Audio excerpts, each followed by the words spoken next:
কেন এই শব্দগুলো নিয়ে আপনারা আমাদের সাথে বাধা দেন? এই শব্দগুলো নিয়ে কিসের দরকার হবে? ডিকশনারি খুব বেশি ভাই আমার আল্লামা সাহেবকে রহমাতুল্লাহ আলাইহি আমার নবীর হুরমত তার আজমতকে কত উঁচু পর্যায়ে রেখে এখানে তিনি খুতবায় লিখেছেন ওয়া ফীহি গাফারা, যেহেতু কোরআন যুগের মধ্যে আছে লিয়াগফিরা লাকা মা তাকাদ্দামা মিন লিয়াগফিরা আল্লাহু মা তাকাদ্দামা মিন যামবিকা ওয়া মা আল্লাহ সুবহানাহু ওয়া তাআলা বলেছেন এখানে ওয়া ফীহি গাফারা লিনাবিয়িনা মুহাম্মদ সাল্লাল্লাহু আলাইহি ওয়াসাল্লাম আলাইহি ওয়া আলাইহিম আজমাইন। কিন্তু কি মাফ হয়েছে এই শব্দটা আনা হয়নি। জানবা গুনাহ খাতা কথা বলনা কোনটা এটা আনা হয় নাই, কিন্তু আনলে শানে কি হবে কথা বলনা আনলে শানে কি হতো। অথচ খুতবায় নবুওয়াতের মধ্যে কিন্তু আছে যে ওয়াফিহি গাফারা লিনাবিয়িনা মুহাম্মদ সাল্লাল্লাহু আলাইহি ওয়াসাল্লাম আয়াতের কথা উল্লেখ করা হচ্ছে। কথা বুঝতে পারছেন? এবং আয়াতের কথা বলা হচ্ছে আল কাসীরা মিনহুম যত বেশি হোক এবং যত কি হোক কম না। আমার নবীর বেলায় বেশি কম কিছুই বলতে চাই না। আমার নবী হচ্ছেন মাসুম। আমার নবীর কি মাসুম নবীর ক্ষেত্রে আমরা বেশি এবং কম কোনো ত্রুটি আমরা বলতে চাই না। যিনি মাসুম তার ত্রুটি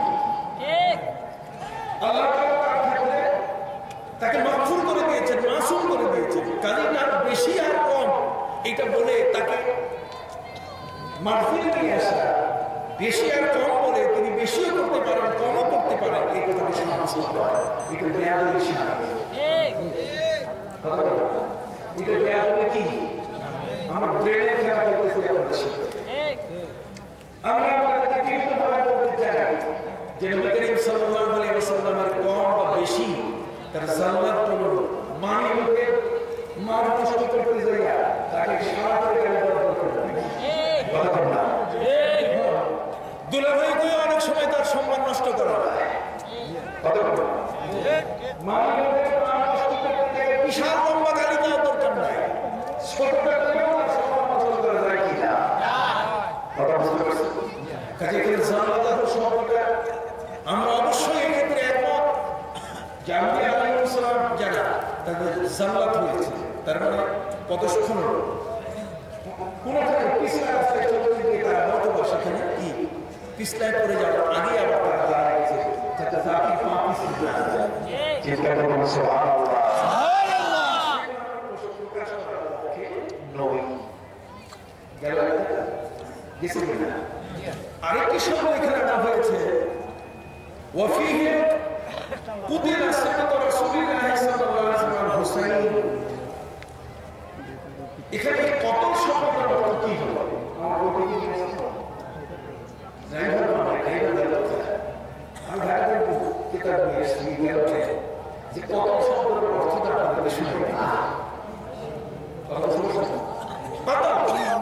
কাতার শব্দের এ পর্যন্ত যত বিজ্ঞানী আছে, যত ভাষাবিদ আছে, তারা সবাই তর্জমা করছেন কতল মানে হত্যা আর কতল মানে নিহত।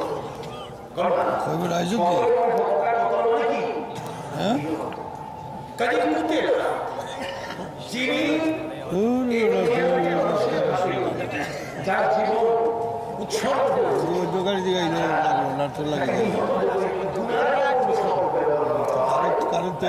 তার অবস্থানটা বলা হয়েছে।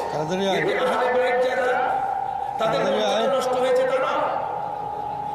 আহলে বাইতের পক্ষে আমরা অনেক কথা বলি, কিন্তু আহলে বাইতের আমল অনেকেই আমাদের কাছে নাই। আল্লাহ কি বলছেন?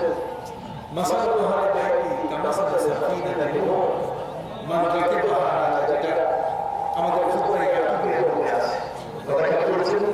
সম্মানিত সুধী, শেষ কথা বলতে চাই পবিত্র কোরআন মাইকে নিষ্ঠা করে মাইকে অসংখ্য বলে তো মান কাতালা কাতিলান ফানাহু সানবু, মান কাতালা কাতিলান যিনি কাউকে মেরে ফেলে হত্যা করে তার যে সম্পদ সেটাতে সে পাবে। তার কত শব্দ হত্যা, এই বাংলা ভাষায় হত্যা শব্দ বলতে গিয়ে এখানে কোনো ত্রুটি হয়েছে বলে এটা জানা হয়। এবং যারা বলবে, আমি মনে করি শহীদ হওয়ার কথাটা সেটা আমরা যদি উচ্চারণ করি, নবী করিম সাল্লাল্লাহু আলাইহি ওয়াসাল্লাম বলেন কুতিবা ফিল বাদান ফাহুয়া শহীদ। শহীদ হচ্ছে একটা সিফাত, বলে শহীদ হচ্ছে কি সিফাত, একটা গুণ